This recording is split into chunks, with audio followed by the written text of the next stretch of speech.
We have the Confiscated Assets Fund, and by convention and based on the Act, oftentimes when organizations were in need of money or they had a budget, they would write to the minister, and the minister would make sure that they received the money to help them with their operating expenses.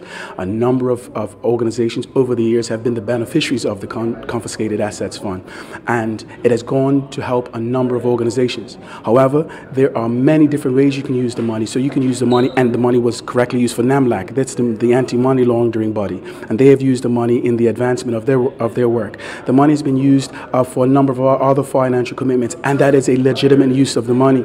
We do believe that now the fund is almost depleted. It was not managed properly, and now people have been given the undertaking that they will get the money and that they were approved for the money. So can you imagine having an organization being told by a government that you will be given 10,000, you'll be given 5,000, and that the money will be coming to you in a prescribed date?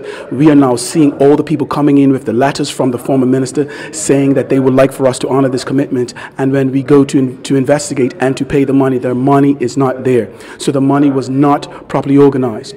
It is noteworthy that the money is not controlled by the Ministry of Finance, by the minister with the responsibility for national security. The purse is actually controlled by the Attorney General and by the Minister of Finance. And so why this money was promised by the former Minister with National Security, that was actually, he was a conduit and an actor for the Minister of Finance and for the Minister with responsibility for Judicial Affairs. And so now we saw an irregular payment, and the irregular payment that we must highlight, it was that the former Attorney General used 111,000 of this money to pay for a legal bill. The reason why this is significant is because he has a budget.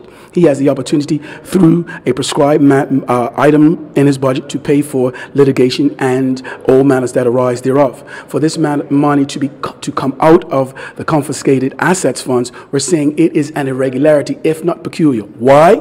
Because we are now seeing that a fund that was used for the benefit of Bermudians, for the benefit of making our country a better place, this money is no longer available to help these people. And that is not only a concern for us, that is a concern for the people that we must now tell that there is no money for them to advance their social causes in Bermuda. Are you aware of what proceedings he used that money for?